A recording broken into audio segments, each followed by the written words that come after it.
नमस्कार, मैं मनीष स्वागत करता हूं आपको अपने इस यूट्यूब चैनल पे।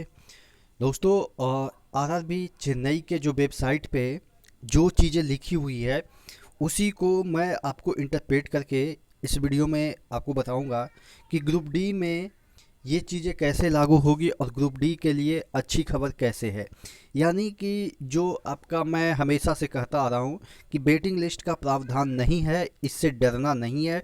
क्योंकि जो पहले भी प्रोसेस होता रहा वेटिंग लिस्ट के आने से, जो प्रोसेस होता रहा है वेटिंग लिस्ट के ना आने से भी वही प्रोसेस होगा। बस एक टर्म हटा दिया गया है वेटिंग लिस्ट, उससे कोई मतलब नहीं है कि वेटिंग लिस्ट है या नहीं है। प्रोसेस पहले वाला ही जैसा रहेगा। बस कुछ स्मूथनेस के लिए, बस कुछ अपना कन्वीनियंस के लिए रेलवे ने ऐसा किया है। मैंने हमेशा आपको विश्वास दिलाया है। आपने कहा है कि प्रूफ दिखाओ। भाई, हर एक चीज़ का प्रूफ नहीं होता है। कुछ चीज़ें अंडरस्टूड होती है कि ऐसे ही चीज़ें आगे फॉलो होती है।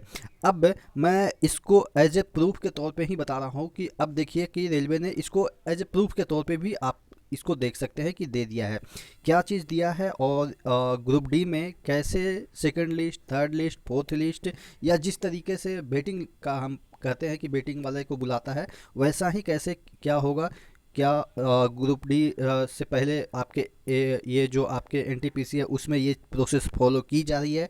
बैटिंग लिस्ट तो इसमें भी नहीं है, एनटीपीसी में भी बैटिंग लिस्ट नहीं है, तो क्या इसमें फॉलो की जा रही है कि अगर एब्सेंट होते हैं कैसे क्या होता है। तमाम चीज़ों पे हम इस वीडियो में डिस्कस करेंगे। इससे पहले वीडियो शुरू हो मैं आपको बता दूं कि टेक्स्ट बुक का दिवाली जो धमाका है वो चल रहा है। 299 रुपया का जो पास का दाम था उसको इन दिनों तक यानी कि 19 से 24 अक्टूबर तक इसको घटा के 270 रुपया कर दिया गया है।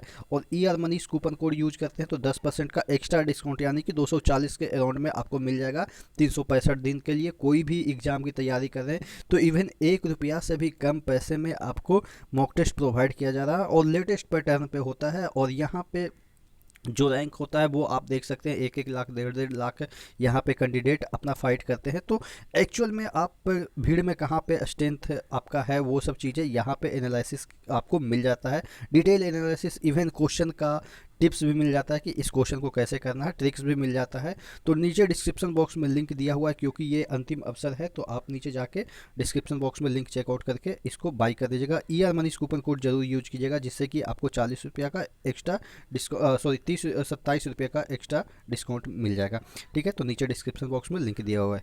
तो मैं बात कर रहा था कि वेटिंग लिस्ट का प्रावधान नहीं है, फिर भी वेटिंग लिस्ट वाला जो सिस्टम है वो कैसे अपनाया जाएगा। तो सबसे पहले आप चेन्नई के वेबसाइट पे आइएगा और ये देखिएगा ये जो प्रोविजनल पैनल लेवल 6 का निकाला गया है, जिसमें आप देखेंगे कि पूरा प्रॉपर नेम है और यहाँ पे टोटल कैंडिडेट की संख्या अगर हम बात करें तो 505 है, लेकिन जो एक्चुअल वहाँ पे सीटें हैं वो 600 के अराउंड है।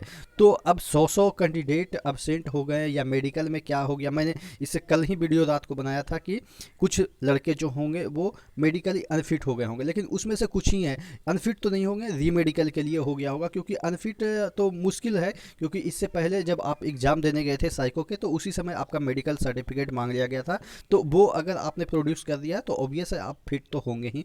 बट क्या होता है ना कि कुछ कुछ चीज़ें कन्फ्यूजन में हो जाती है कि कभी बीपी बढ़ गया या कुछ। बीपी का कोई इशू तो नहीं है वैसे तो, क्योंकि चलता है बीपी वगैरह, कोई बड़ा इशू नहीं है। इसमें जो इशू है वो कलर ब्लाइंडनेस का इशू होती है जो कि मेजर इशू है। और जो आँख की मतलब कि रेलवे का मतलब ही होता है आँख अगर आपके प्रॉपर है तो रेलवे में आपका सिलेक्शन से कोई नहीं रोक सकता है।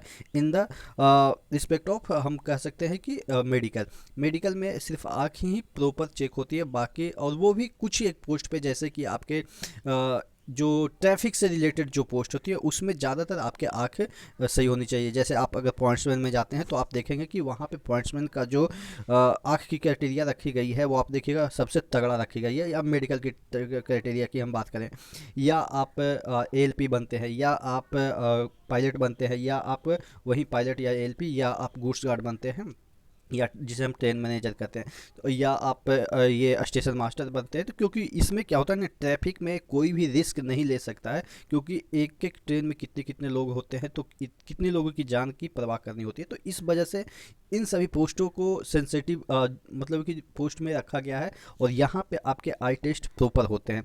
तो यहाँ पे अगर आप कोई भी डिफ़िकल्टी होती है तो आपको छाँटने की संभावनाएं ज़्यादा होती है। लेकिन फिर भी चूँकि आपने ऑलरेडी मेडिकल का सर्टिफिकेट प्रोड्यूस किया है तो वहाँ पे छँटने की कोई ज़रूरत नहीं है। लेकिन सबसे बड़ी चीज़ यहाँ पे देखिएगा, यहाँ पे जो इसके नोट्स दिए रखे हैं तो देखिएगा नोट में क्या दे रखे हैं, देखिएगा the remaining vacancy will be filled after receiving the medical fitness of candidate and by calling additional candidate। यानी कि जो अभी मैं बता रहा था कि 100 वैकेंसी अभी भी वहाँ पे नहीं पैनल जारी किए गए हैं, तो उसको जो है वो कह रहे हैं कि जो रिसीविंग ऑफ मेडिकल फिटनेस, जो हो सकता है कि कुछ दिक्कत हो गया होगा तो उसका जो मेडिकल फिटनेस रिसीव किया जाएगा कि सही है कि नहीं दोबारा करके, और उसी से भरा जाएगा।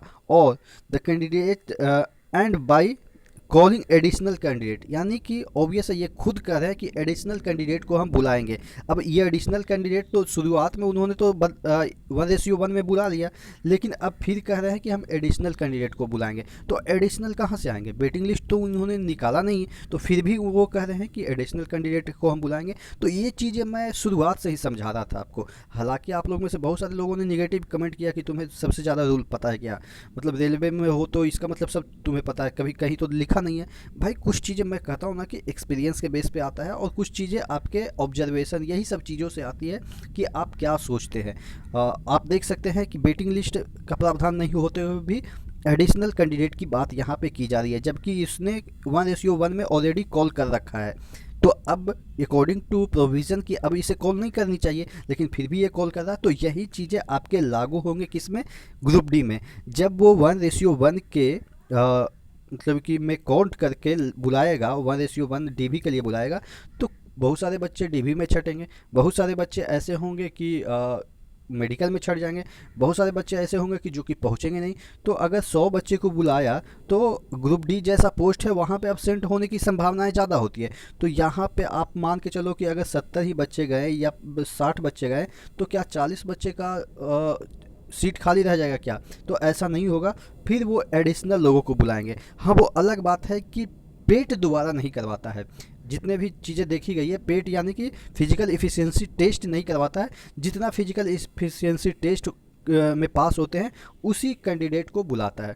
तो ये जो फिजिकल एफिशिएंसी टेस्ट पहले जो पास कर रखे थे उनको वेटिंग लिस्ट में रखा जाता था, लेकिन इस बार क्या है कि वेटिंग लिस्ट में न रख के आपको आपके घर में रख दिया गया कि हाँ हम बुला सकते हैं, लेकिन ये कन्फर्म नहीं है कि हम बुलाएंगे ही। बस ये वेटिंग लिस्ट ना देने का मतलब यही है कि हम बुलाएंगे लेकिन कन्फर्म नहीं बुलाएंगे। पहले क्या होता था कि वेटिंग लिस्ट निकालने के बाद रेलवे पर दबाव बनाया जाता था कैंडिडेट के द्वारा, जिस तरीके से प्रदर्शन करना, ये करना, वो करना। लेकिन इस बार रेलवे ने चालाकी दिखाई कि हमारी ज़रूरत होगी तो हम बुलाएंगे, लेकिन तुम्हारी ज़रूरत होगी तो तुम ज़बरदस्ती हमसे ये नहीं कहो कि हमें जॉब ही दो। तो ये चीज़ें हैं जो कि मैं हमेशा से आपको समझाता रहा, और ये चीज़ें हो गई है। और इसीलिए मैं कहता हूँ कि ट्रस्टेड चीज़ों पे विश्वास कीजिए कि आपको कौन क्या बता रहा है। बाकी चलिए ठीक है, कोई बात नहीं। यहाँ पे और भी चीज़ें दे रखी है, by calling additional candidate for document verification to be filled vacancy arising out of absenteeism and rejection if any. यानी कि जो बच्चे एबसेंट हो गए और जिनका रिजेक्शन हो गया तो वो जो सीटें खाली होगी उसके लिए हम एडिशनल लोगों को बुलाएंगे। तो यही चीज़ें तो हमेशा से होती रही है। पिछली बार भी जब वेटिंग लिस्ट की बात होती है तो वेटिंग लिस्ट से ही बुलाया जाता था, लेकिन इस बार क्या होगा कि वेटिंग लिस्ट ना होके सिर्फ ऐसे ही रख दिया जाएगा आपको, लेकिन फिर भी आपको बुलाया जाएगा। तो डरने वाली बात नहीं है। ग्रुप डी में भी ऐसा होगा, नहीं होगा तो बाकी तो आपको पता ही है कि लोकतांत्रिक तरीके से कैसे आपको अपनी बात मनवानी है, क्योंकि वहाँ पर तो नंबर ऑफ कैंडिडेट काफ़ी हो जाएंगे। यहाँ पर तो 100 लोग ही एबसेंट हो रहे हैं, वहाँ पर 1000, 2,000, 4,000, और सारे जोन मिला के आपका कम से कम तो ऐसे हो जाएंगे कि 15-20 हज़ार हो जाएंगे। और 15-20 हज़ार आंदोलन अगर कर देते हैं तो ऑब्वियस है, लेकिन आंदोलन करने की आवश्यकता नहीं पड़ेगी, क्योंकि मैं जो बताया हूँ वैसे ही रेलवे करती है। और रेलवे ये सही भी करती है कि थोड़ा सा कोई भी करेगा इंस्टीट्यूट की अपने आप पे दबाव ना ले, लेकिन काम अपना निकलवा ले। ठीक है, तो आशा करते हैं चीज़ें समझ में आई होगी। नेक्स्ट वीडियो मिलते हैं, तब तक के लिए जय हिंद। चैनल पे नए हैं तो सब्सक्राइब जरूर कर लीजिएगा।